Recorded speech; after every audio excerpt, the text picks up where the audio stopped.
Ladies and gentlemen, welcome to Meanwhile Here on Earth. This program features in-depth conversations with the leading names in the subjects of UFOs, abductees, the paranormal, panel discussions, and the very best and brightest of the next generation of writers and researchers.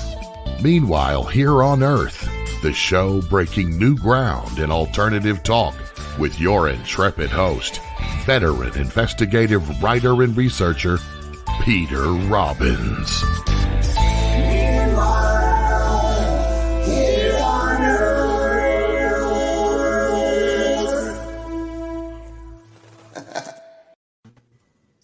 Hi, and welcome to Meanwhile Here on Earth with your host, Peter Robbins. That is me. First things first, if you are listening to the show and would rather be watching it, you can do so at no cost by simply going to KGRA-DB for digital broadcasting, KGRADB.com. And right at the top of their website, you should be able to access this show. You can also watch it on YouTube by entering Meanwhile Here on Earth and then the name of tonight's guests, or Allagash. I'm not sure how it's going to come up. And it will be there for anybody to listen to at no cost for the next 24 plus hours. And after that, it goes into the subscribers area.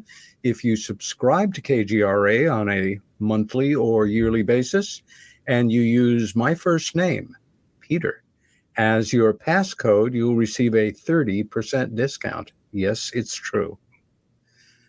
Enough with the world of big business. A week from tomorrow, that's Tuesday the 19th, there's going to be a very special event at the National Press Club in Washington, D.C. Some of you who were listening a few weeks ago are already aware of it, or if you just keep your ear to the ground in the UFO UAP field, you also know about it. It is a number of honorable, retired, or former United States Air Force officers are going to be coming together under the organization of the great Robert Salas to talk about UFO events that they were actually involved in on nuclear bases. Some of you may know Bob's story that he, in fact, was in command of 10 Minuteman missiles, nuclear missiles targeted for locations in the Soviet Union in 1967 when a UFO came in over the base and shut them down. Robert has organized an early event at the National Press Club, and this one should be even more impacting. The goal is, quite simply, to get Congress to investigate this extremely important aspect of the whole UFO UAP question. The event is not open to the public. It is for credentialed establishment journalists, but it will be live streamed on YouTube. I have that URL here, and it's one of those complex URLs that unless you have your pencil poised, you won't get it. But if you Google, I imagine, the event itself at the National Press Club on the 19th, it will come up. And I will be putting out information on this on my Twitter account. I cannot do so on my Facebook account because I am, as some of you know, in the draconian situation of being in suspended animation there. And my account may be disabled for good if they do not allow me to make my case. However, I will get a number of friends to post this information on Facebook. The upshot of all this is I am very honored to say that except for Stephen Bassett, who also has been a guest on this show and will be back in the near future again to pick up on his ongoing discussions with Richard Dolan, Steve is, of course, the head of Paradigm Research Group. And what can I say about Steve? He's a force in nature. He is our only full-time Washington-based lobbyist fighting to get UFO disclosure to become a reality. Other than him, I don't think there will be any members of the so-called UFO paranormal media in attendance, except me. And as such, on next Monday, I will be driving down to Washington, D.C. with a very dear friend, checking into a hotel, having a nice meal, and first thing Tuesday morning, we will be in that room, and we will be covering this event for you, and I will have a full report on that next week. It is my extreme pleasure this week to bring on not just two remarkably special guests for me and in the world of UFO studies and abduction studies, but two dear friends. We have known each other for years. They are, as far as I'm concerned, not just great guys, but great men. Jim, although Charlie will be with us verbally, we'll have to be kind of cueing him on the images that we're going to be looking at, because this is very special in a way, this show. We always include images as a rule, but these images, for me, are particularly unique. You and Charlie, of course, have lectured on the subject of your experience. And language is such a poor tool sometimes. I hear myself use the word experience the same way that I'd refer to somebody's experience as a case. It's such a dispassionate pair of words. This is beyond life-shattering. It's paradigm shifting in one's own life. And in 1975, you and Charlie and your brother and another friend set off on what sounded like a pretty cool canoeing, camping, fishing trip in a pretty remote part of Maine. Was this something that you did growing up, being out in nature? Was it something that you guys had done before in different locations? Can you kind of set the scene for us? Yeah, Jack and at least Jack and I, when we were small children growing up in Pennsylvania, we were always going on camping trips with my father and our older brother, Tom. So, excuse me, we were always out camping all the time because we lived in the country. And so we would go on fishing trips and overnight, camp out overnight all the time.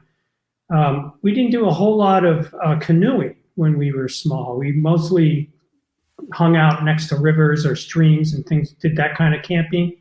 So we didn't do a lot of almost never canoeing, although we did have a cousin who lived next to the Lehigh River, which ran through our region of Pennsylvania near Allentown. And our uncle Bill, our cousin Bill, actually had a boat that we would go out on the river with whenever we would visit him. So we did, we had a fair amount of experience boating and a lot of experience camping.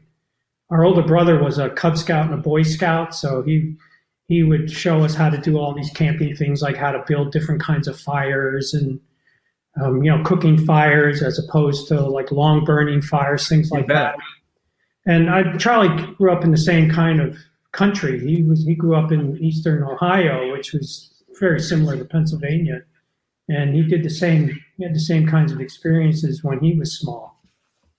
When we went up to the Allagash, I think it was in August of '76, not '75. So right, 76. But that when we went up there, this was the first time that Jack and I, at least, and I think Charlie too, were ever up to the Allagash. Chuck Rack had been there one time before, I believe, with somebody else. And so he was familiar with the location. And that's one of the reasons why he came with us, because he was already familiar with the Allagash water system, because it's part of a state park. Yeah. And so he acted as our unofficial guide through the Allagash. And just to make sure, Charlie, can you hear us? Yeah, I can hear you quite well. You sound absolutely fantastic.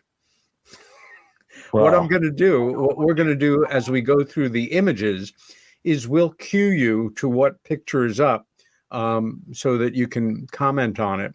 And what I was going to say before asking you to kind of set the scene, Jim, is because you two are professional artists, you did something in your presentations that we're going to be getting a sense of tonight, even though it's compressed from, your big conference presentation, which is, aside from methodically laying out the maps, the, overhead kind of schematics, all of the locations, so that we have a real sense of where we are in, that part of Maine.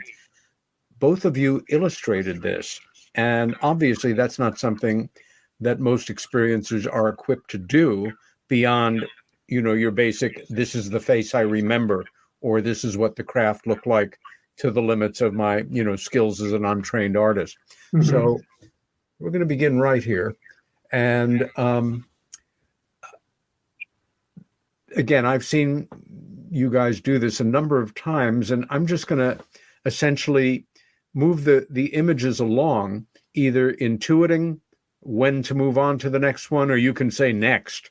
Okay, so, whichever works the best. Peter. Yeah, you guys are in command here, and because you can actually see what we're doing, you are the lead person on this, Jim. Charlie and I will follow along. Jim will have to read my eyes. Okay, all right, Charlie. Well, this first slide is a picture of the state of Maine, and that little yellow square up there is where the Allagash water system is with Baxter State Park.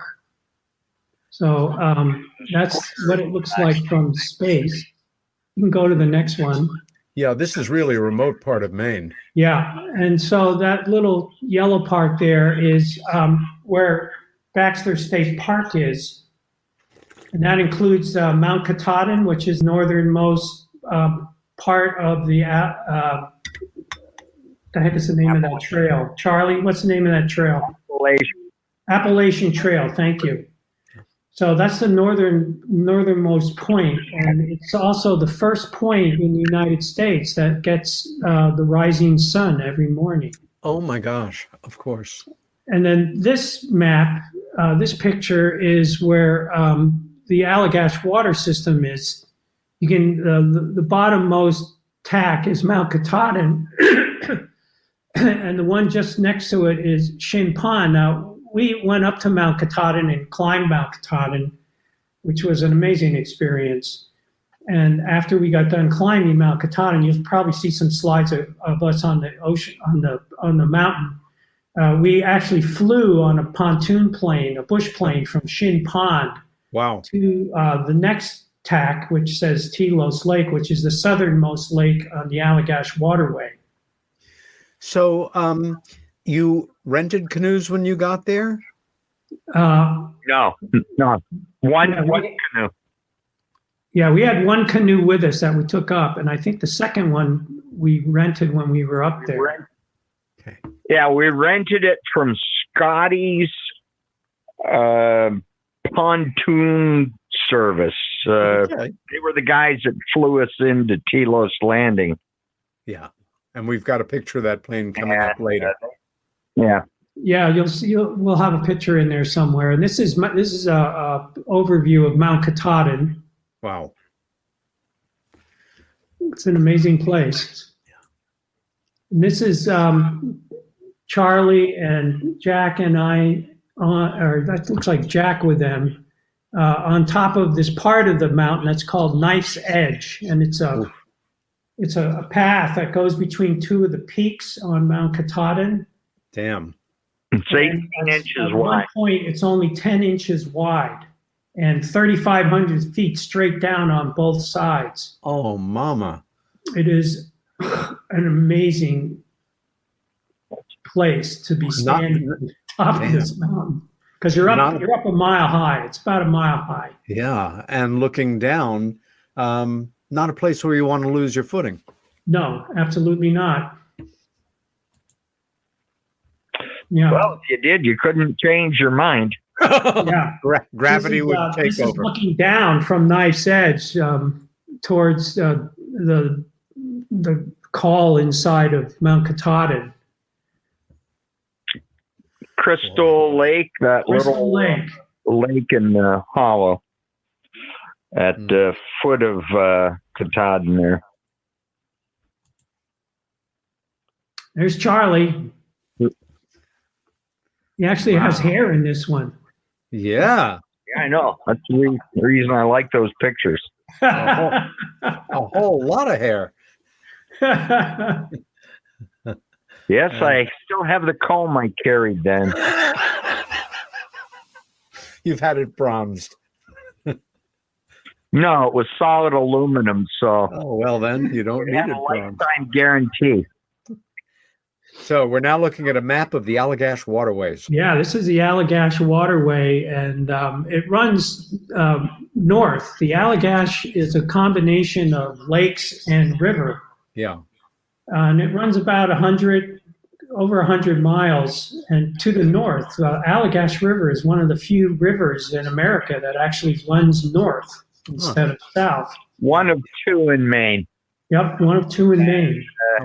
How cool. Yeah, they used to use those rivers in the timber industry toward the end of the 19th and beginning of the 20th centuries until they built good trucks and logging roads.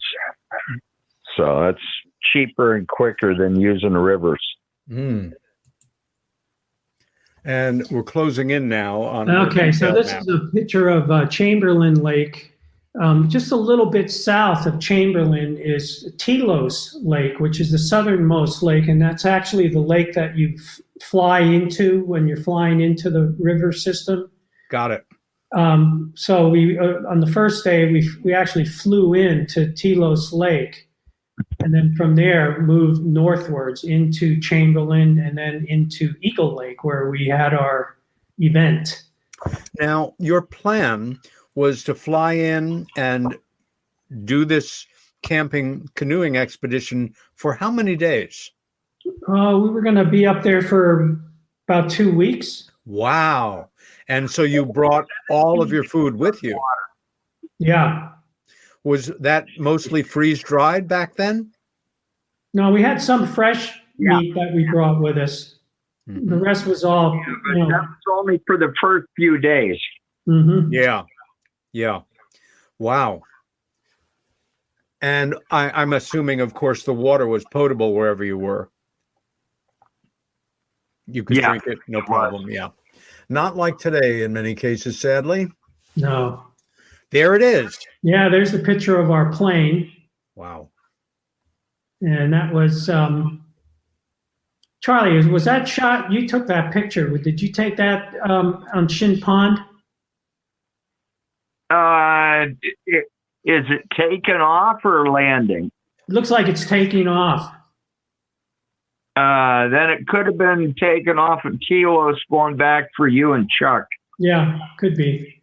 Anyway, that's your typical bush plane, Peter. Now, and technically speaking, this is what we in the trade refer to as an IFO. Yeah, an IFO. And this is a pic that Charlie took while we were flying. You can see one of the canoes, Nice. the shadow coming off the bottom of the wing. Yeah. And that's the shadow of the plane just going over the treetops. You really were in wilderness area.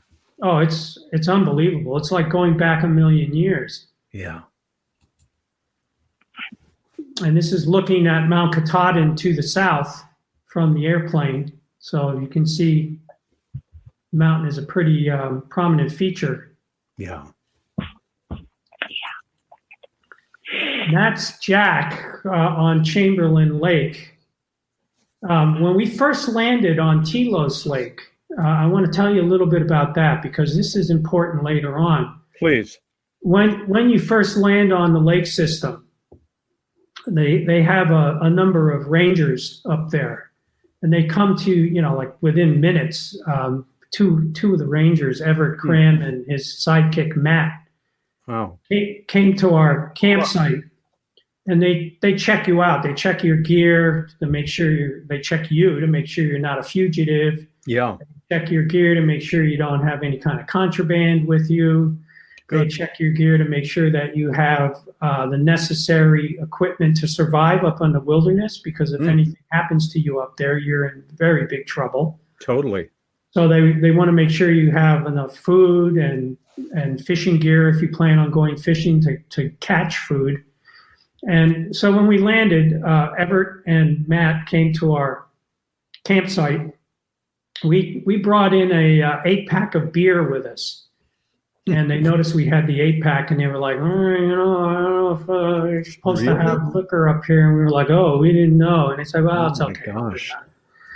And we had they also want to see your camping itinerary.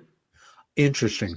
So you have to show them a map of which campsites you plan on camping at while you're in the waterway system, because you can only camp at designated campsites. I see. And they also want to know so that if you go missing somewhere, they have they have an idea of what your itinerary campsites are, so they can start looking for you. Outstanding. And we had planned on going fishing on this one pond. It was called Haymock Pond. That people also called it Smith Pond, and it was connected to Eagle Lake by a brook called Smith Brook. And we had planned and had designated one of our campsites at Haymock Pond. And when Everett, Cram, and Matt saw that we had planned on going there, they said, "Oh, you can't go there. You can't use this campsite. We shut down that part of the lake system." And we said, "Well, why? We heard that was really good trout fishing there." And they said, "Well, it's been really dry, and the water level's really low, and Smith Brook isn't navigable between Eagle Lake and Haymock Pond, so we shut down that campsite." We were like, "Oh, okay." Wow. And then they left. And then we were like, "Now we're going to go there anyway." Oh, jeez. Oh, jeez. So from Telos, we went into Chamberlain, which you saw the picture of Jack in the canoe. And when you get up into the lake system, the wind comes from the north. And it's quite strong. I mean, it's a real job to paddle a canoe against the wind through these lakes. So we had spent most of the day just trying to get up to our second campsite on Chamberlain Lake, which was a place called Mud Pond. And it looks like an arm of the land that sticks out into Chamberlain Lake, and there's a campsite right at the tip of it. So we had worked our way up to that campsite, and when we got there and tried to set up camp, it was so windy that we couldn't light a fire.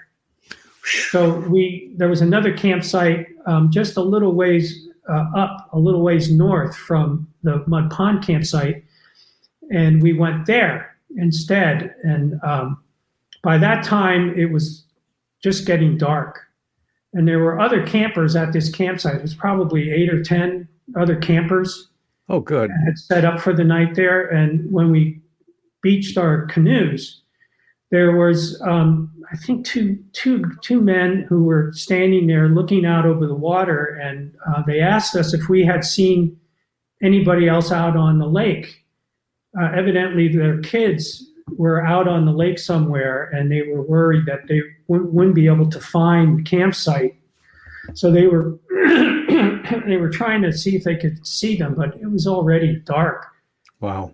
And so we were standing there with these two other people and these other campers that were there, and we suddenly saw this, like it was at first it looked like a super bright star, like a very, very bright star. And when we saw it, it was to the east. So we were looking across. Jim, let me ask you a question here. Is that covered in the coming illustration? Yeah. You can see the small red circle is Mud Brook. Let's just bring ourselves up to that point first. Well, this is Eagle Lake now. So go back to the last one. Yeah. So this one. So we're at the bottom circle called Mud Brook.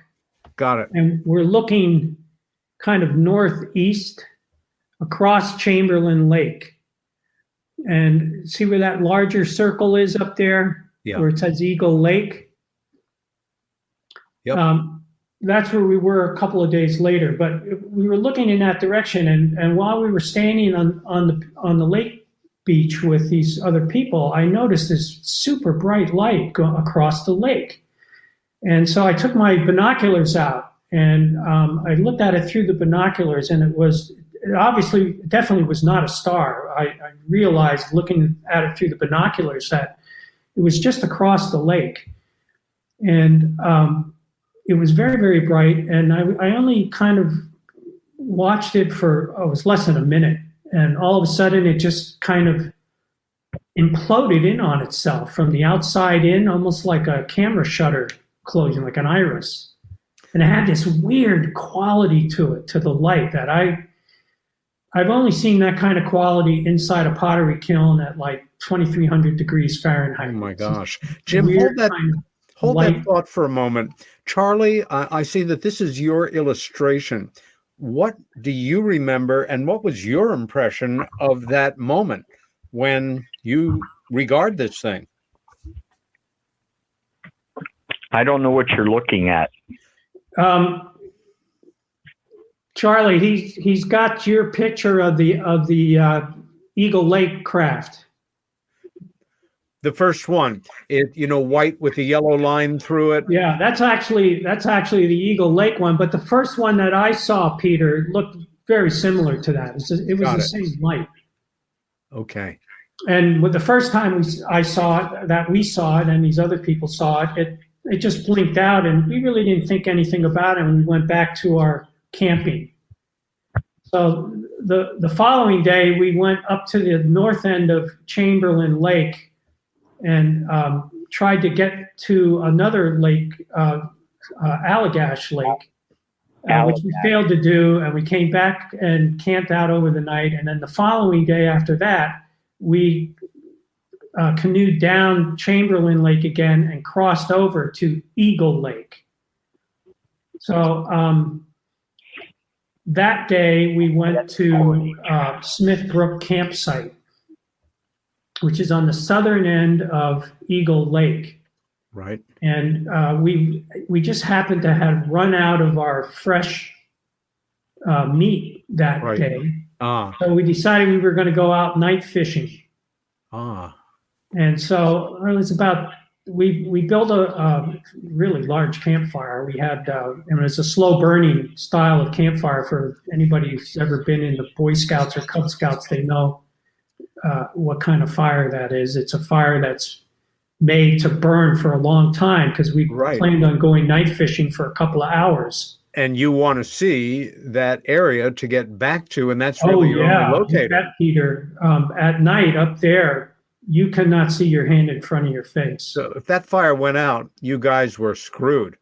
Yeah, if it went out, we wouldn't find our way back.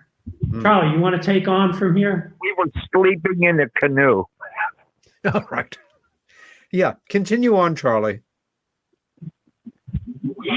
Well, after the fire had been built, we paddled across to the Smith Brook feeder, where that comes down from the lake that Jim had talked about. We moved through a lot of standing deadfall stumps and trees that had been laying over, which is all good structure for fishing. We had just begun to fish when Chuck Rack said, "What the hell is that?" And we sort of turned toward his end of the canoe. He was in the helm at the back of the canoe. I was at the front. Jack and Jim were in the middle. So I look, and first thing that enters my mind is, what's the frickin' moon? And no sooner had I had that thought than I dismissed it, because the moon takes a long time to move from point A to point B, and I was literally watching this thing move toward us. And it was so bright that it illuminated the forest. Directly beneath it, yeah. Yeah, exactly. I'm looking at the illustration showing that. This thing was traveling approximately 15, 20 feet above the tops of the trees. Oh, boy. And began hugging the shoreline as it came in our direction. So we turned the canoe so it was parallel to the shore and we could all watch it traverse toward us. Yeah. And when it was directly across from us, maybe less than 100 yards, under 300 feet, we had a flashlight, one of those square battery camp flashlights with the push button switch. Sure. So I held the handle, put my hand over the lamp, and fired off an SOS just to see what this thing was going to do. So after the 3 short blasts, the 3 long and the 3 short blasts, this thing stopped. And then this beam of light, this bluish cone of light immediately appeared from the bottom of this thing. It illuminated the reeds at the edge of the shoreline, and this beam started coming toward us. So we're sitting there watching, and then we noticed that this sphere is moving with this cone of light. So at that point, I dropped my flashlight, replaced it with a canoe paddle, and Jack and Jim and I did our best impersonation of a high-powered motorboat. And we headed toward our campfire. Charlie, let me add that one of the things we noticed about this light was that it was almost like it was alive. It was like a roiling, living thing. Yeah. And it just wouldn't stop. I've never seen anything. The only thing I've ever seen like that is the inside of a pottery kiln at cone 10 or 2350 degrees Fahrenheit. Because the air inside of the kiln literally starts flowing. And that's the quality of light this had. And I immediately recognized that as the same thing we had seen 2 days prior on Chamberlain Lake with the other campers. And it was absolutely silent, Peter. It made no noise whatsoever. There was no humming sound, no whirring, no high pitch, nothing. And up there at night, there's no sound. There's no cricket. You might hear a loon scream every now and then, but it's absolutely silent. Yeah. So this thing made no noise. It was totally silent. And when we first saw it, we thought, well, what is this? Is it like a weather balloon or what? But we realized it was not a weather balloon. It didn't look anything like a weather balloon. Amazing. Continue on. So when we started paddling, I mean, it was like as soon as this thing hit us with this light, we were like, okay, whatever this thing is, we're better off dealing with it on shore. Yeah. So we started paddling for our lives towards we could see the campfire because, it was still, from the time we left the campsite to the time this thing arrived, it was only 10 or 15 minutes, maybe 20 minutes tops. So the fire was still roaring when we headed back for it. And Jack and Charlie and I were paddling, but for some reason, Chuck Rack wasn't paddling at all. It was like he was just frozen at his end of the canoe. We kept telling him to paddle. And it was like he was catatonic or something. I don't know whether he was, but he was not paddling. So Jack and Charlie and I did the paddling, and we could see every now and then, every second or so, Jack and Charlie and I would look back to see where this thing was, and it was coming right up to us. I mean, I could tell. And Jack knew it too, that there was no way we were going to outrun this thing. It was coming at us too fast. Yeah. But the next thing we remembered was we were at the campsite. The canoe was up on the beach, and we got out of the canoe and we turned around, and the picture you have on now is one that Jack did of us standing at the campsite, back at the campsite again, looking out towards where this craft was. And it was right there in front of us. It was just this huge thing. It was like the size of a 2-story house. Amazing. And it had this beam coming out of the bottom of it that was hitting the water. And it was just sitting there. I mean, I remember thinking, I could hit this with a stone. If I threw a stone at this thing, I could hit it. That's how close it was. In your minds, guys. All of a sudden, it's like the beam went up, it went off the water and went up into the air, into the sky, like at a 45-degree angle, I'd say. Yeah. And then the sphere just winked out again. It like imploded again, like it did the first time we saw it. From the outside in, it just closed off. And then it came, you could see the light going up through these clouds. There was like a couple of clouds in the sky, like 2 banks of clouds, and you could see the light going up through that. And then it came on again all of a sudden. It flashed back on, and then it would blink off again, and then it would go further, and then it would blink on again, and then it would go further. And it gave you this impression that it was like almost like climbing a staircase. You know, like, or when you, what's a better analogy? If you like playing Frisbee and you throw the Frisbee and it goes for a bit and then it suddenly goes straight up and then keeps going a ways. Yeah. That kind of movement, only at like a 45-degree angle. And it made no noise, Peter. There was no sound. This thing was clearly going faster than the speed of sound, and it made no sonic signature. There was no sonic boom. There was no noise at all. Yeah. And in just a few seconds, it was like a star in the sky, and it kind of went off to the south, and then arced up towards the northwest and disappeared out of sight. Now, hold that thought for a minute, Jim. I know that you have related this story in conferences, in conversations, on television, on radio, probably more times than you remember. But I hear it in your voice. Charlie, I'm going to ask you first, up until this camping trip, had you ever paid attention to the subject of flying saucers or UFOs or any of that stuff? Well, in May of 1970, when I was in the Navy, we had an encounter with 2 UFOs that are or were very similar to the ones we encountered in Maine. Wow. So that was May of 1970. But other than that, this is not a subject that had your particular interest as a young person or an adult? No, it was something you'd see in a science fiction movie. Yeah. Okay. Do you remember? They weren't round spheres. They were software shaped.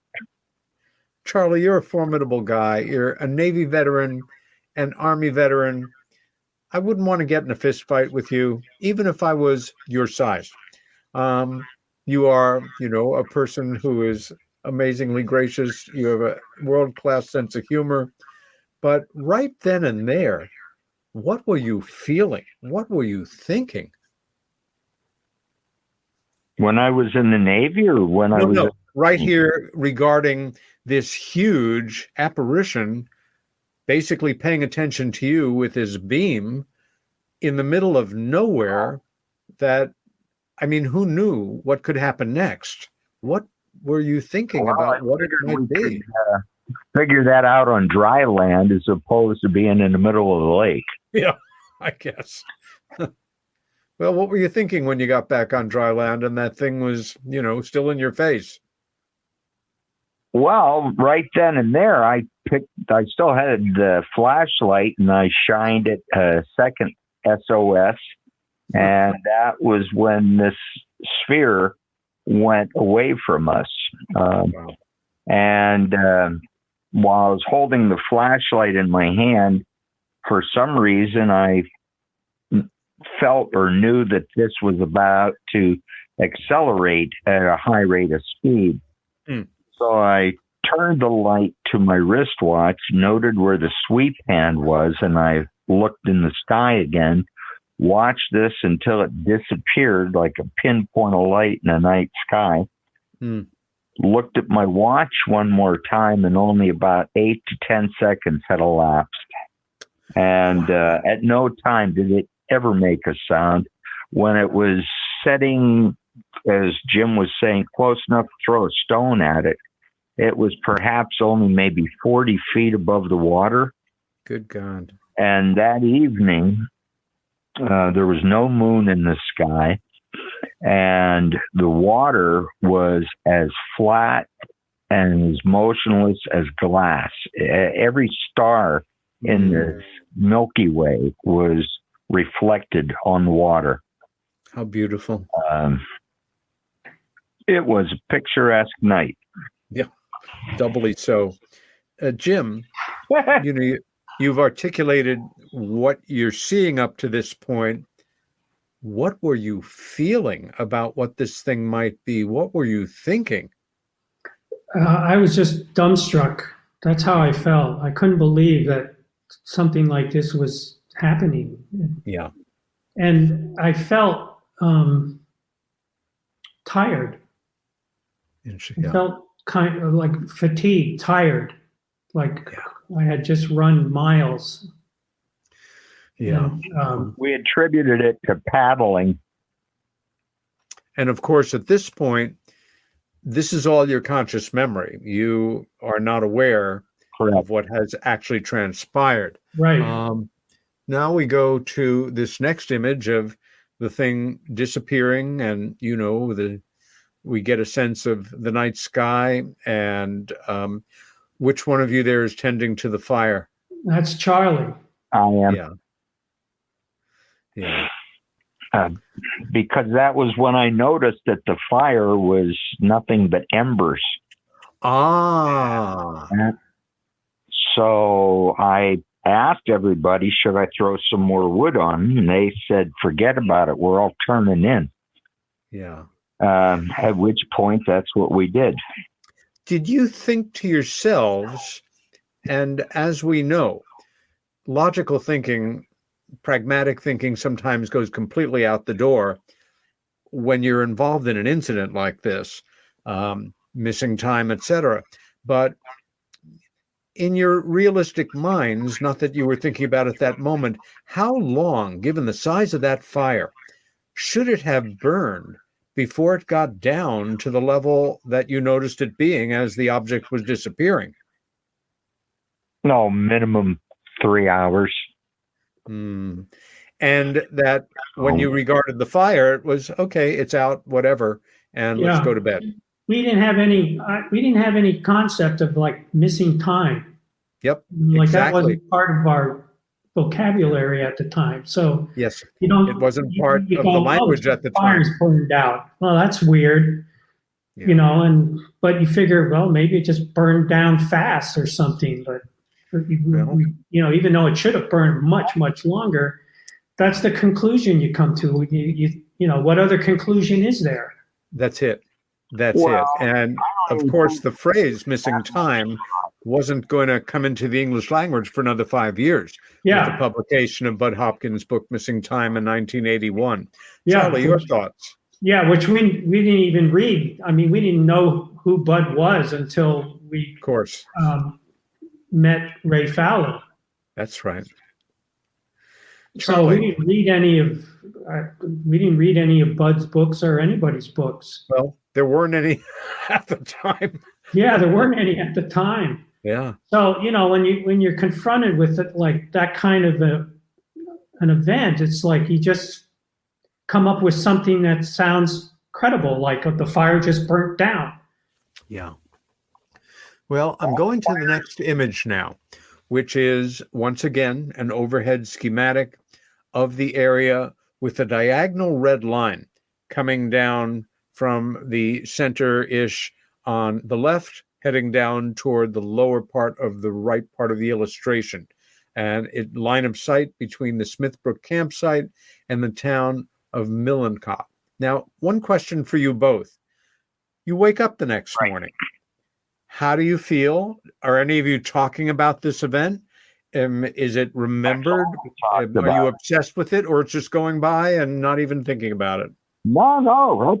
That was like the topic of the day, and that's all we talked about for hours. Okay, good. And what the funny thing about it is, the night before, the night that it happened, we didn't discuss it at all. We just got back to the campsite and turned in.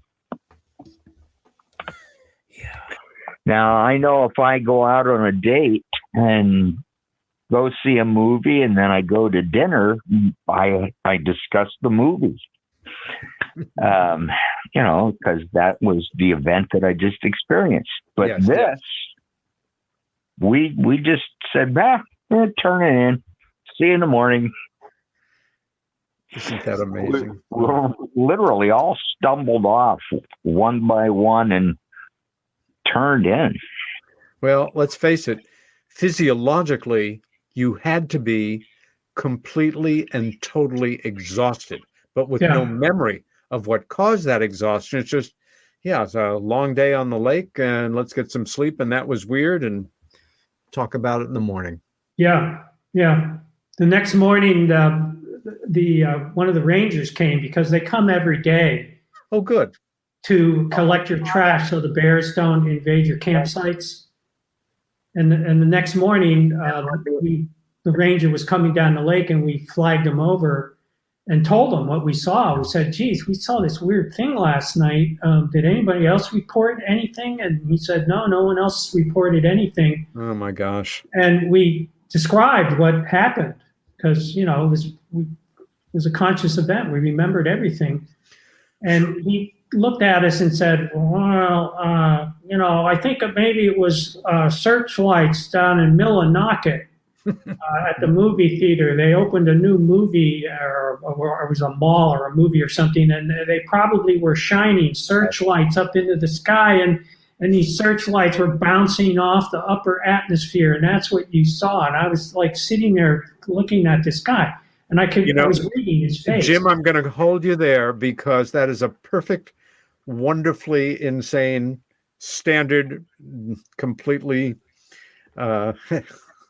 nonsensical, but maybe well-meaning explanation. This is Peter Robbins with Charles Foltz, Jim Weiner. Meanwhile, here on Earth, we will be back in about 3 minutes. Welcome back.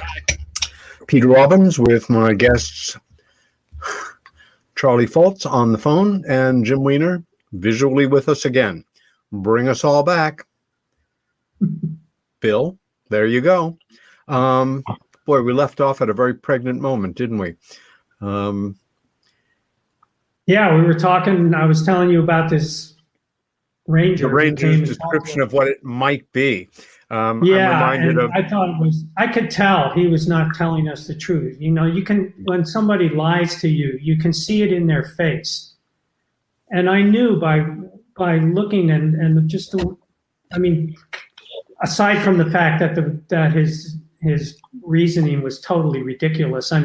That slide you had up with the straight line going from Eagle Lake to Millinocket, that goes through Mount Katahdin, which is a mile high. Oh. So, there's no way that a spotlight is going to be seen. And Millinocket is 90 miles away. Yeah.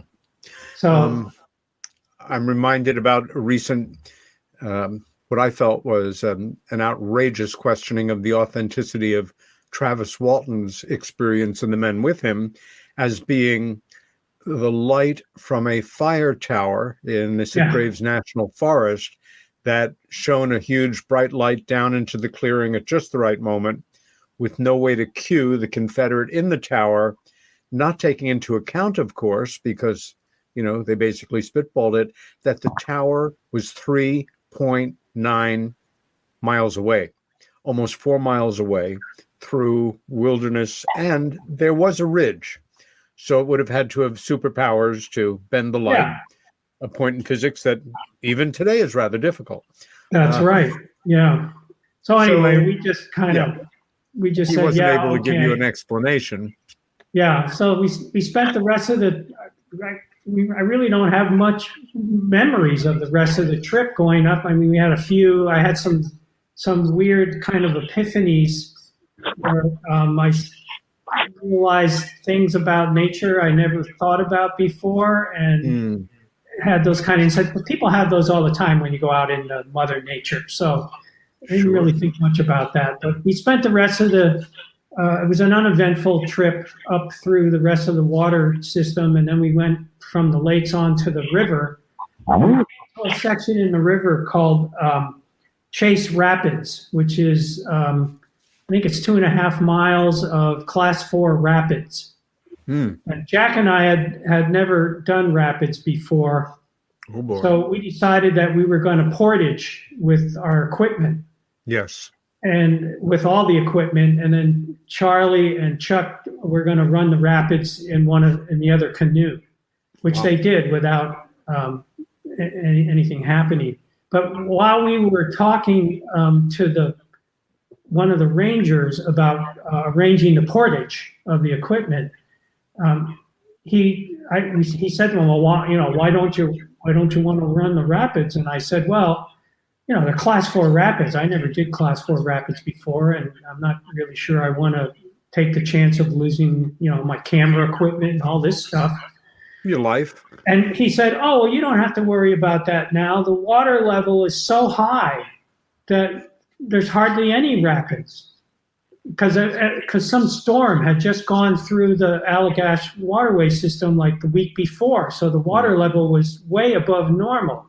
And I looked at him and I said, "Well, wait a minute. When we were on Telos Lake, Everett Cram told us that the water level was really low.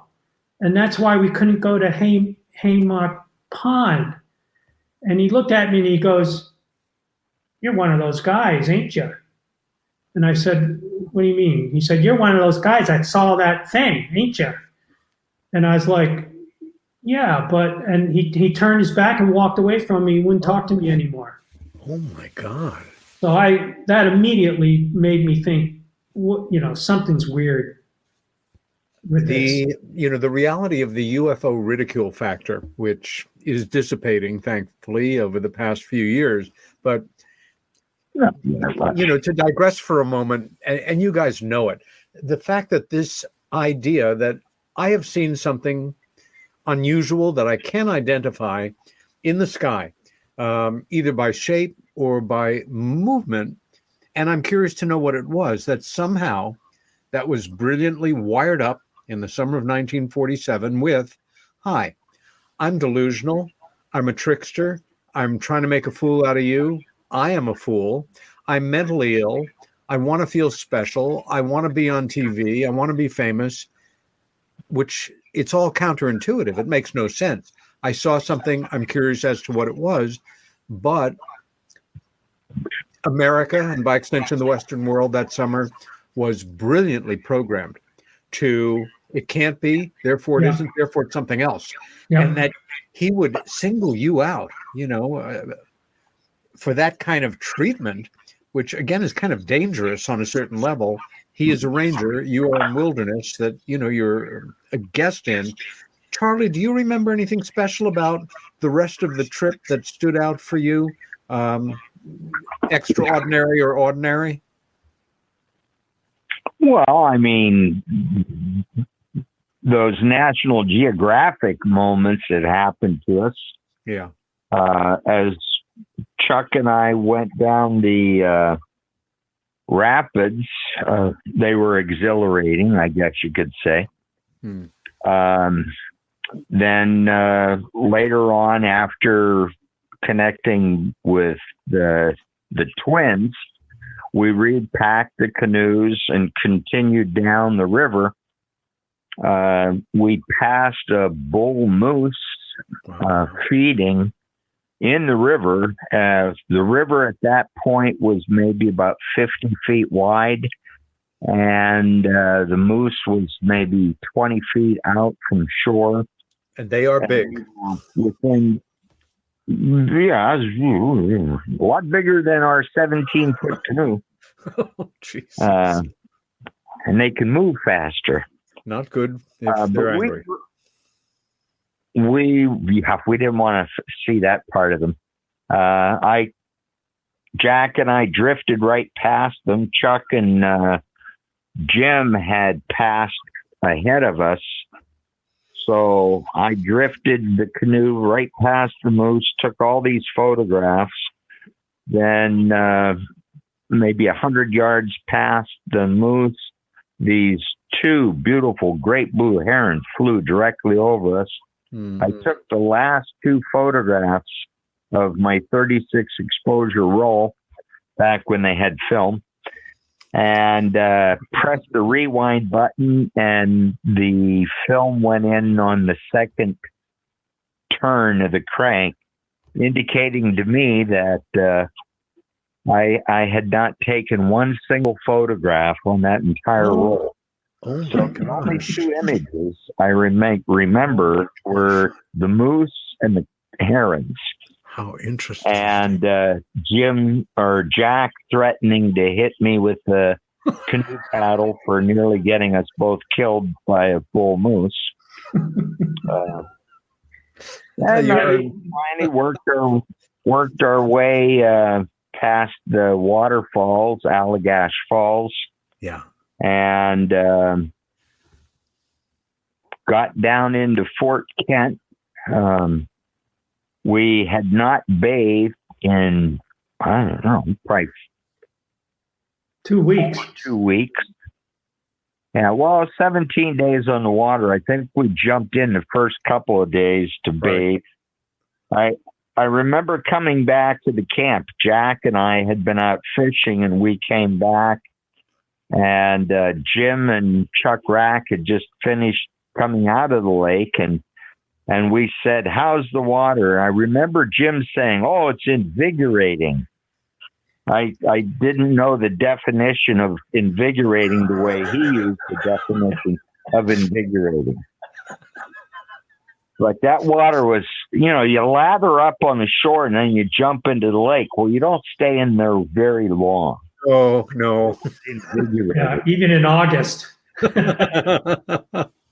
So you get back to where you rented the canoe, and is this about that time? Well, obviously, your last day.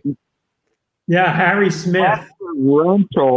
We left a rental in, Harry Smith? Is that who's up on? Yeah, tell them about Harry Smith, Charlie. Oh, well, Harry Smith was this fellow we met the last day on the river before we turned the canoe in. And we had a few meals that were what would be referred to now as meals ready to eat. So Sure. You just add hot water to them. Yeah. And we were walking around looking for firewood, and we saw this old guy in a pickup truck, and he had these two dogs with him, and he asked what we were doing, and we told him we were gathering firewood and boil some water to mix with our powdered breakfast. And he said, wait a minute, I'll be back in a few minutes. And he left. A few minutes later, he comes back and he's got like eggs and bacon, and we had a real breakfast, and we sat around and talked with him. Here it turned out he had been one of those old loggers that used to ride the logs down the rivers back in the hundreds and early teens, and he told us all kinds of tales about running whiskey from Canada, which was just literally on the other side of the river from where we were setting. Wow. And bringing it down into the States during Prohibition. He was an interesting guy. So we took a group photo with Harry, and you notice his one hand is swollen, the hand that's on the ground. Yeah. And we asked him how it happened, and he said his wife did it to him. So, oh, gee. Okay. Yeah, I don't ever argue with her. He said, don't ever argue with her. Jeez. So comical. He had a good sense of humor. Yeah. And after that, we went on down to Robinson, Maine, and returned the canoe we had borrowed from a friend of ours. And we ended up stopping in this town and going in to get a full meal after the eggs and bacon. Oh boy, that had to be a great meal, whatever it was. Oh yeah, and the waitress, they put us way over in a part of the restaurant nobody else was at. So in the skunk corner. You sort of get all of your pores cleaned out and your sense of smell returns. And, we were like really tuned in after that length of time in the wilderness. In fact, we literally smelled Boston over 30 miles before we ever saw Boston. Interesting. So you now return to your lives and pick up where you left off before this camping trip. Right. Initially, are either one of you bothered by free-floating anxieties or flits of strange memory, or life basically goes on for a prolonged period of time? Jim, you first. Nothing right after. I mean, we went to if we went to parties or we had people over to the house, of course we told them what we experienced, but back then it was just a sighting. Nobody believed us anyway. I mean, back in those days, everybody just ridiculed you. Oh gosh. Like, exactly. Oh yeah, you guys. Yeah. What were you smoking? Yeah. And nobody believed us. So it's like that went on for a number of years. I mean, I really didn't start having, I think the first nightmare is what I'll call them, but they weren't nightmares. It didn't happen until 1980 when I was visiting friends in Texas, and I had my back had gone out. I had a slipped a disc, and I was staying with friends there, so I was housebound for a while. And one night I was in bed. We had gone to bed. I was sleeping in a guest room, and something woke me out of sleep. I had this feeling that there was something in, like a presence. And I looked opposite the foot of my bed was a window to the outside in the room, just a regular bedroom window. And there was a street lamp out on the street that was a source of light. And there was this thing standing in the window. It was kind of like a human shape, but it wasn't human. It was something else. And it was just staring at me through the window. And I sat up in bed. I swear I was awake, and I turned on the light and I went over to the window and I looked out and I didn't see anything. And I thought, oh, I must have been dreaming. So I went back to bed and I got back into bed, and the light switch was right over my head. So I turned the light switch off. And as soon as I turned the light switch off, this sound on the pillow right next to my left ear, it was like somebody scratching the pillowcase. And I immediately sat up again. I turned the light on. I'm like, what the heck? Is there a bug in here or something? What the heck is doing that? And, it stopped as soon as I sat up. So I'm like, okay, I must be dreaming. I'm going to go back to bed. So I get back in the bed. I turn the light off. The second I turn the light off, this scratching starts up again. Of course, I turn the light back on. Nothing. So I think, okay, I'm going to turn the light off again. And if this scratching sound comes, I'm going to scratch back and see what happens. So that's what I did. Laid back down, put my head on the pillow, reached up, turned the light off. Sure enough, the second I turn it off, this scratching starts. So I reach over on my pillow and I scratch back. And like that instant later, this force hits me on the chest. Like literally, I could hear it. It kind of like went like that. And all of a sudden, I saw the ceiling rushing to me, and my mind just freaked. It was like it took, like I knew if I went through that ceiling, I wasn't coming back. That's the thought I had. Wow. So like I just channeled all of my energy that I had. It was like every atom of my being suddenly like said no. And the next thing I knew, I was back in bed. It was about 3:30 in the morning, I remember, and I was so freaked out, Peter. The friends I was visiting, I ran into their bedroom and I start yelping like, Jesus Christ, you're not going to believe what happened, or something, blah, blah, blah, blah. And they were like, okay, Jim, calm down. And, you're probably just having a nightmare. And I was like, no, I was not having a nightmare. I was wide awake. Something weird is going on here. And they were like, oh, come on, we just want to get some sleep. So they totally ignored me. And I spent the rest of the night out on the couch in the living room. I wouldn't go back into that room. That was the first kind of like nightmarish memory that I have after the Allagash. And then 2 years after, that was in 1980. And then in 1982, I was in Ojai, California. I was working for a gallery out of Maryland, an art gallery. And I got in I had an accident with my car, and I cracked some ribs and bruised my lung. And so I wound up in these people's home recuperating. And I was in their daughter's bedroom. They had a daughter who had just recently died of a brain tumor. I remember their names, but I'm not going to say them because I don't know whether they want me to.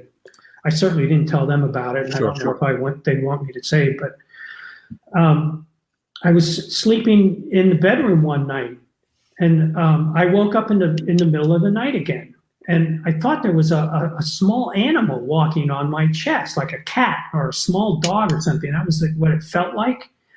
And opposite the end of the bed was the door of the room, and out in the hallway there was a night light. So there was a light. It was a red night light. And when I woke up, I realized that my head was on the pillow, but the rest of my body was off the pillow. It was like up in the air at almost like a 45-degree angle. And there was like something in between. My legs were spread, and there was something in between my legs. And I was like, what the heck is going on here? And then all of a sudden I hear this, and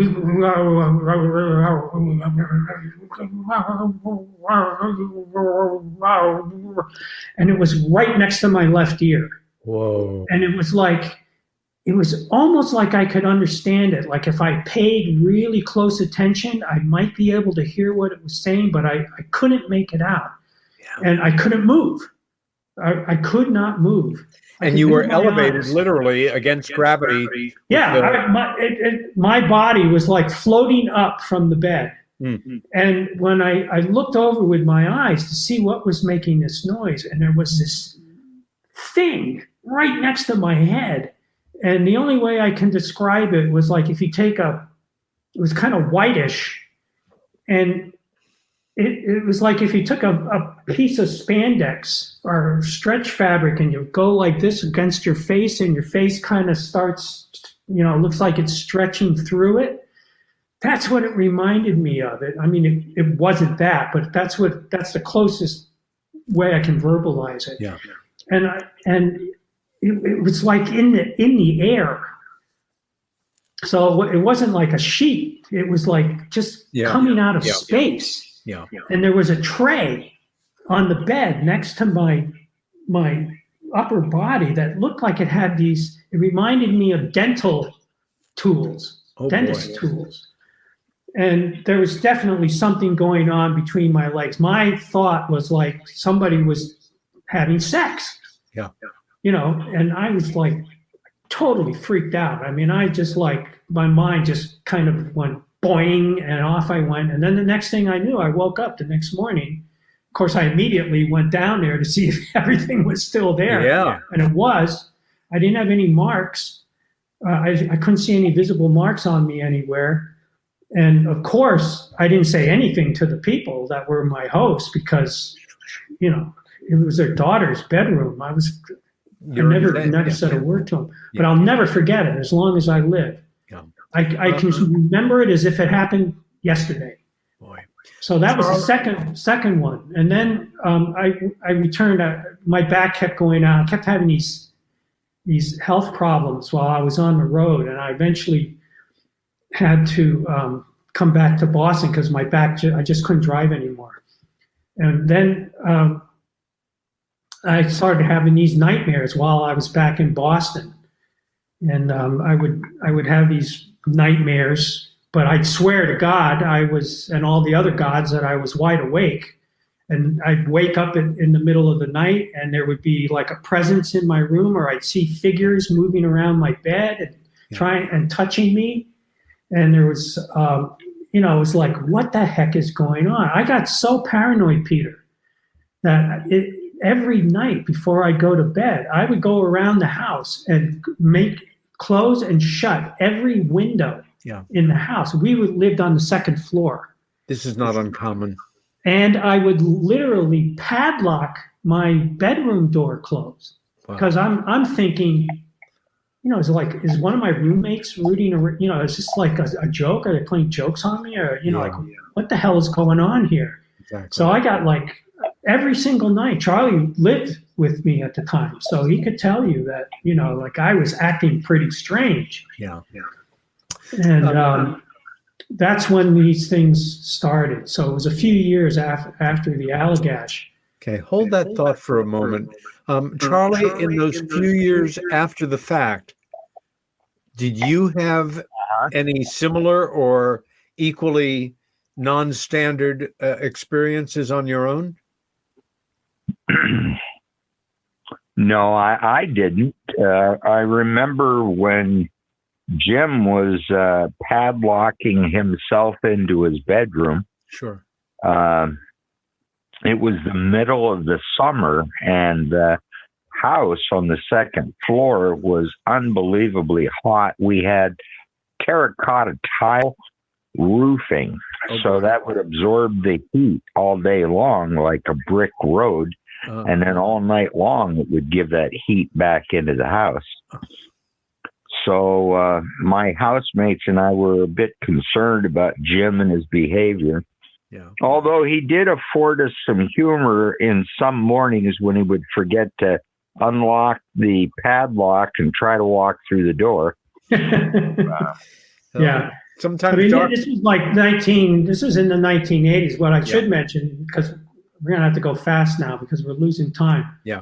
I had a freak accident in 1978 in Calais, Maine, which is way up on the border of Maine and Canada, where I walked into a closet on the second floor of a house that didn't have a floor and fell into the basement and I almost died. Yeah. And in fact, I had to be resuscitated. The person I was with, this is this tiny little town. They didn't have a hospital. All they had was a cottage. And when I fell backwards and landed right on the tip of my tailbone. Oh, gosh. And I fractured third, fourth, fifth, sixth lumbar vertebra, flattened all those discs. I almost severed the sciatic nerve where it goes through your hip. And I rammed my spinal cord up into my brain from the concussion of the fall. Yeah. So my friend that I was with ran to the house next door. This was in the town of Calais. And he called the cottage to send an ambulance. And they said, "Oh, geez, we're sorry, but the ambulance left like 10 minutes ago to pick up a baby in a neighboring town for adoption." Oh, my gosh. And I don't know what he said to them, but they decided they were going to reroute it. So they called the ambulance. And when the ambulance got the call, they were literally right in front of the house and just pulled up the driveway. Oh, my gosh. What luck. So they came in through another entrance into the basement. And they said, "Well, sorry, this guy's gone," like shock. And so my friend said, "He was alive when I came out to greet you. You bring him back." And they resuscitated me. Amazing. And I spent a week in the hospital up there, and then there wasn't a whole lot they could do. I was really badly damaged. So the doctor in the cottage knew a neurologist down at Mass General Hospital, and they contacted them. They put me in an ambulance and sent me down to Mass General, where they treated me, and I recuperated down there. I spent a few weeks in the hospital. And that was in 1978. And continue. so around 1980, at the same time I started having these nightmares, I also started having these, well, I found out later on they were seizures. They were temporal limbic seizures. I would feel like I'm having a heart attack. I'd have these kind of like panic attacks all of a sudden, and I'd smell things and hear things. And of course, I didn't know at the time. I'd go in to talk to the doctors, and I'd say, I feel weird. Like I feel like I got a zipper down the middle of me, and half of my body is like feels weak all of a sudden, and blah blah blah blah blah.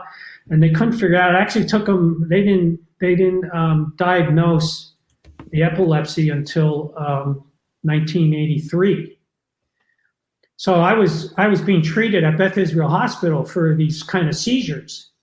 And of course I wasn't sleeping because I was having these nightmare episodes, and I wasn't getting any sleep. And so the seizure activity would go up.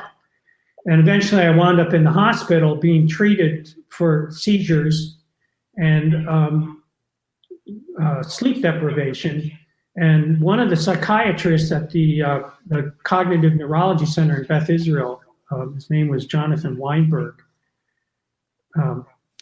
came in and said, he was talking to me, and he said, well, like, you're having these problems when you're sleeping. Are you having, nightmares? And I said, yeah, I have nightmares all the time. And he said, well, do you want to talk about them? At first, I didn't want to talk about them. Like, well, nightmares are nightmares. What are you going to do? Everybody has them. And then eventually he said, well, I think we need to find out what kind of nightmares you're having, because it may be what's triggering these episodes you're having. And when I told him, he said to me, geez, I have to ask you something personal.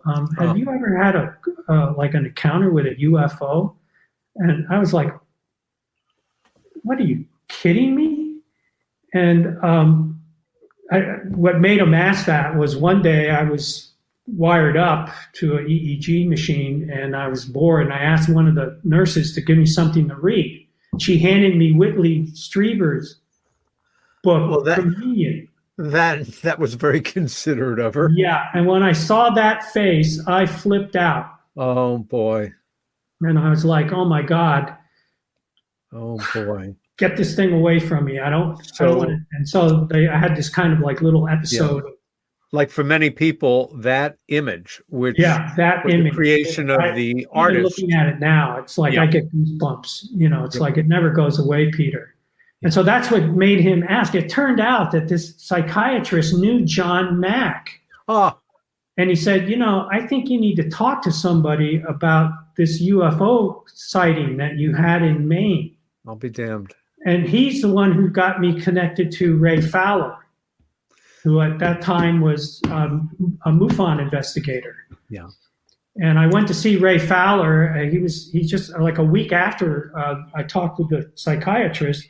Ray was doing a conference outside of Boston, and I went and met Ray and told him about the Allagash experience and these nightmares that I was having. And that's when he started doing the investigation of the case. I'll be damned. And we went through a number of, we filled out all the MUFON reports, the yellow, Charlie, he's showing the chart of the different kinds of UFOs. Yeah. Oh, okay. So we filled out all the forms, and then Ray got back and asked whether he could do the investigation and whether the other guys would be willing to undergo a detailed investigation. And so we all agreed to do that. And eventually we all had hypnotic regression sessions. And when we first agreed to do the hypnotic regression, he said, I don't want you to read anything about UFOs Yes. Don't want you to talk about anything that comes out of these regression sessions to one another, because we don't want one person's memories influencing the others. Yeah. At So we this agreed point, to that, guys, and we did that. We at this went through point- them and didn't say anything.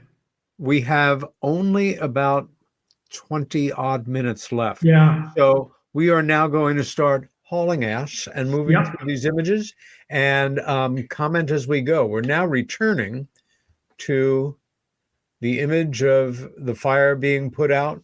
Yeah, that's when we started doing like every time one of us went into the hypnotic regression sessions with Ray, and the hypnotist was named Tony Constantino, and there was another caseworker, David Webb, who was working with Ray. Yes, David was one of the best. Yes, definitely some of the best, and very, very professional in my opinion. Yes. And so they got us into these hypnotic regressive states where we could remember, and we basically relived the event. And after about a year and a half of multiple regressions each, they brought us back together and said, well, it appears from your separate testimonies that you guys had an abduction event. And That so you were literally all four taken from that canoe that night. yeah. Yep. So you could trip through these, and Yeah. we'll go And- through them quick. Yeah, and Charlie, jump in anywhere that you like. Yeah, this is the first image, the first time I remembered seeing their faces under hypnotic regression. This was the picture that I drew. Let me give you a little Reader's Digest condensed version here. Sure. After we went through our hypnotic regressions separately, we were each asked to do artwork of our memories of that session. And not one of us was permitted to speak to the other. Yes. And I remember, taking an oath when I was in the military, being able to withhold information. I still am held to my national security oath I took 55 years ago. However, we ended up doing our illustrations and then meeting after all of Ray's investigative work was done for the first time. And we all got a chance to see the artwork that we had produced. Oh my And gosh. that's some of the artwork that we did of the different beings, or the beings from as our memory let us render them. Yeah, just flip through these, Peter, so everybody can see like all the illustrations that we did. Wow. These are all memories that came out of the various hypnotic regression sessions. And not just on the Allagash, there were post-Allagash instances, some of which happened up at Jack and his wife Mary's house in Vermont, which included Charlie. So some of these images are from these post-Allagash abduction events that occurred after the Allagash. This was what Jack remembered they looked like. Gosh. Which is weird. Just as an aside, just before the show tonight, Carol and I, my wife, were watching the Kinsel twins, Philip and Ronnie. Was that their last name? Yes, exactly. And their one book, what is it called? I think I wrote a note down here. The Public Deceived. Yes, I have it. That is the first time I've seen someone else's rendering that reminded me of the ones we saw. This was what their hands looked like. Jack did a rendering of what their hands looked like on. So fascinating. And again, the similarities between your memories. Yeah. So these are all memories that came out of hypnotic. This was a device they used to take sperm samples. Uh-huh.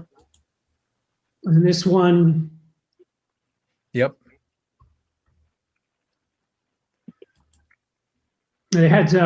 This is from one of the events at Jack's house in Vermont. You remember them having some kind of a weird belt buckle. Like a Charlie? utility buckle. Yeah. And then there was another part of this case where Jack had some kind of growth on his shin. That's his tibia, which he had removed. And supposedly they were going to send it down to the CDC to have a biopsy made. Sure. And instead, it wound up in a Air Force lab in Michigan. Jeez. And they said it was the kind of tissue that grows on the bone after like a bone marrow sample's been taken. It was similar to that kind of tissue. She never had that procedure done. Of course. This is a picture an illustration that Charlie did of one of the abduction events in the house in Vermont. Wow. Yeah. So, Charlie, just for you, they're showing your illustrations of laying on the cot in the living room, looking out the doors at the beans. That was November of '89, I believe. I was up visiting Jack and Mary, whose house is built on the 4 points of the compass. And when I turned in, I was staying on the ground floor of their house, looking out their kitchen window, which faced due east. When I turned in, I saw the full moon. And later on, I had awakened and sat straight up. They had a small dog that would sneak down, pull one sock out of your shoe and chew it until it was nice and soggy. So I thought that when I woke up, it was the dog. So I checked my socks and they were fine. I shoved them further in the toes of my shoe. Yeah. And I went to lay down, and I knew I couldn't have been in bed very long because I could see through the sliding glass doors, which were to the southern exposure of their house. The yard was lit up, so I figured the moon had to be directly above the house. So I laid on my right side, and I'm looking out the west window, and I see the full moon there. So I was puzzled as to how the moon could illuminate the yard Sure. to the south, because there's a screen of trees there. So I'm looking out the picture glass window when I see a group of grays standing there, and they appear to be looking up at this source of light illuminating the yard. And the largest of the group, was pointing toward the light, and then it seemed like as soon as I became aware of them, he turned and looked, or it turned and looked, and when it did, the others in unison turned and looked. Then they all began coming straight toward the house. And I said, "Oh, no, I ain't going through this again." And instead of being smart and getting up and running for my life, I laid down and pulled the covers over my head. Oh, well, that worked, I'm sure. I'm sure, yeah. Oh, God. But the next morning, I thought it was a dream. And the next morning, I was telling Jack and Mary about it when they both started looking at one another with that communication that married spouses have. And then they looked at me, and then they looked at one another, and then they looked at me, and then Mary says, "Tell him, Jack, tell him." And I said, "Tell me what?" And Jack said, "I was going to tell you this later today, but that very same thing just recently happened a couple of weeks ago, where I thought the dog was wanting to get outside. So I came down the stairs from our bedroom, and I looked toward the sliding glass doors. When I did, the dog was not there, but two grays walked right up, and that was the one drawing Jim showed, or you showed, of Jack's utility belt on the ET. And Jack said that this thing touched a control at its waist, and the two of them just passed through the glass door as if it were open. Gosh. And it was not. Yeah. And he did the same thing I did. He saw that. He ran upstairs, jumped into bed, and pulled the covers over his head. That night, his wife had a dream of 5 deer standing around the bed looking at her. Oh, classic. We go on to another very different sort of image here. Jim, what is this? This is some kind of technology that Jack remembered the night that they had the abduction in the house in Vermont. Yeah. I mean, these are all devices that he remembered from that event under hypnosis. Powerful illustration. Yeah. So he has no idea what they were doing, of course, but he does remember these. And he did a good job of illustrating them. I'll say. This was another event that happened in Boston, where one night both Charlie and I had an abduction event, and something left this hole in the ivy on the house right next to our house. If you click through the next couple of slides, you'll get a better idea of how it looks. Yeah. And Bud actually did a regression with us about this event. Intense. This picture was taken about a month after the event, so the ivy was starting to grow back, but at the time when it first appeared, it was just like someone took a cookie cutter and pulled the ivy off the side of that building, which is stucco. It was clean. Incredible. And Charlie, on this picture, Charlie at that time lived on the second floor. My wife and I lived on the bottom floor. His bedroom was directly above ours. Yeah. Oh, Harry the Ghost. Harry the Ghost was this activity that was happening when Jack and I were little kids growing up in Pennsylvania, which at the time we used to call Harry the Ghost. Yeah.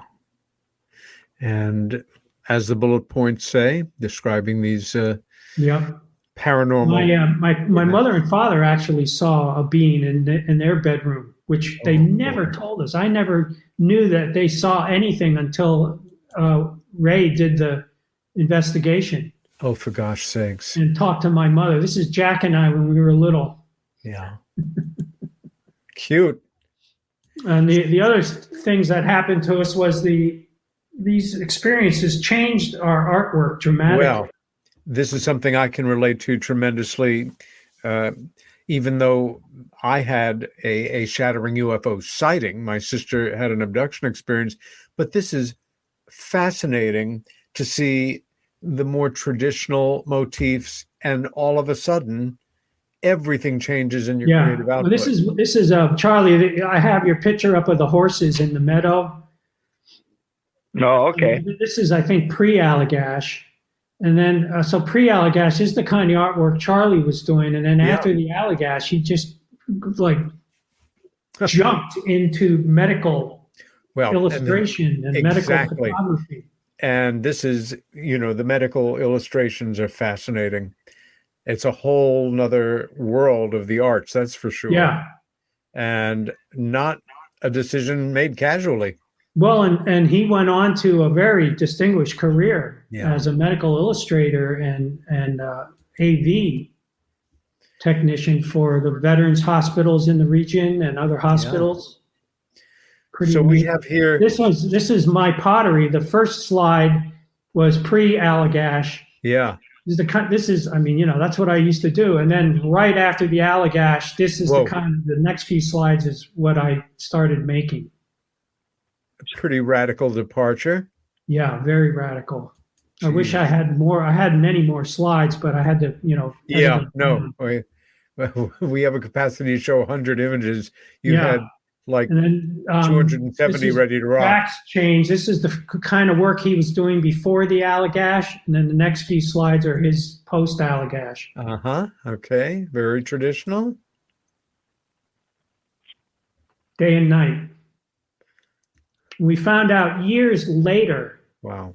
Because we couldn't figure out what the heck was going on. And years later, someone gave us a copy of one of Childress's books, World Grid. Yes. And this friend of ours came over and said, I know what he was into. He was into the World Grid. This is vector geometry. Yes. And that was like in 1989 or 87, 89, somewhere around there. Look, we never heard of David Childress before. No. And this is book, Ray which Fowler in the book. I would recommend this book to anyone with a serious interest in UFOs, specifically the subject we keep coming back to, UFO-related abductions. And this is one of the finest case studies, to be dispassionate, in print. Ray, thankfully, is still with us and is working on a new book. Yeah, he just published a book a little while ago, this past year, I think it was. Gosh.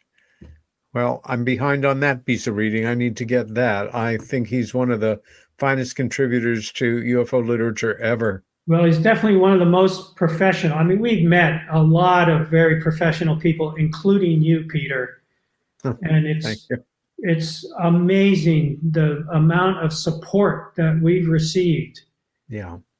Over the intervening years. It's just, you know, I can't thank people like you enough. Well, it's my honor. And, you know, if there is a perk on this crazy career, it's that we get to meet some of the people that we meet who enrich our lives tremendously and who, aside from being there for each other and helping each one of us once again get it through our heads, how real this is. Yeah. Peter, do me a favor and flip down through the ones to Anne, just so we can show Anne Cuvier, because she sent her. And yes, Anne, who I mentioned earlier. Let's talk about Anne. She is. Thank you, Anne. Yes, thank you, Anne. Anne's father was a decorated ranking admiral in the Navy during World War II, who Anne has shared had a working relationship with Secretary of the Navy James Forrestal, and kept that relationship cordial running up until the end of Forrestal's life, when the public was told that he was committed suicide, but in fact he was murdered. And Anne has shared with me the morning when she was a girl and her father received the phone call. It would have been Sunday morning, May 22nd, 1949, and his basic reaction to that call, and then just taking off to deal with business. But Anne has done an extraordinary service. She is one of the great benefactors, in a way, to all of us who study, who experience, who research, who investigate, who write the books. And for more than 20 years, maybe considerably more, every summer 30. 30, there you go. The home that she had, which unfortunately she has lost as a direct result of the pandemic, is one of the finest examples of early Victorian architecture in New England. This was a Victorian mansion in Newport, right on the water, modest by the terms of the Vanderbilts and the Rockefellers and all of the, super wealthy. But it's only got 28 rooms. There you go. And it's, again, right on the water. And she ran it for many years as a B&B. It was built, as I recall, in 1869. The restoration is mind-blowing on the house. It brought it right back to that point and then fully equipped it. Her family acquired it in 1897. And this past year, she had to sell it because without that B&B income, there was no way to maintain it. And her gift to us was 1 week a year. She would close it to the public, and folks like us would take over. And it would be nonstop conversations of the most extraordinary kind, just organically forming from the moment you got up till night. 3 times a day you'd turn around and there would be breakfast, lunch, and dinner served. And things would continue on into the wee hours on the porch or in other areas of the house. Drinks, conversation, boat rides. And again, Anne, who I was in touch with just a few hours ago, because you guys, she loves you like crazy. I don't have to tell you that as much as we love her. God, we love her too. Yeah. Oh, yeah, absolutely. Yeah. And so, Anne, the show is for you. Moving on. 2 of the greats right there. 2 of our dear friends now gone. Well, on the other side anyway. Dr. John Mack and Bud Hopkins. John in 2004 because of a drunken driver in England. And I am convinced that was not some conspiracy. He looked the wrong way when he crossed the street. And the rest is history. And Bud, gone 10 years in August, just passed. I know. God, I miss them. Oh, wait a minute. Damn. Who's that handsome guy? I was just about to say the same thing. The one in the back, not you, Charlie. There you go. Bob Brown. I have no idea because I can't see what's going on anyhow. Right. In your mind's eye. Bob Brown. You look good in that shot, Charlie. The wonderful organizer of the International UFO Congress originally, and now the organizing director of the UFO MegaCon, which takes place every year in Laughlin, Nevada, with the now legendary Leslie Kane and Dr. David Jacobs. And one more shot of the cover of the book. And then, to surprise Anne and you guys, I did a little photo essay when we were last there. That's the back of the house facing the water. Looking down from the 3rd floor. The view out my bedroom window on that trip recently. And the interior. And you know what? We are out of time, guys. Thank you so much for being with me here tonight. I just want to say next week we'll either be well, it's going to either be the scheduled guest or a surprise guest, because I will be in Washington and unable to do the show. We'll let you know who it is in the interim. Be well, stay safe, fight for what you believe in, and be kind to each other. Back next week.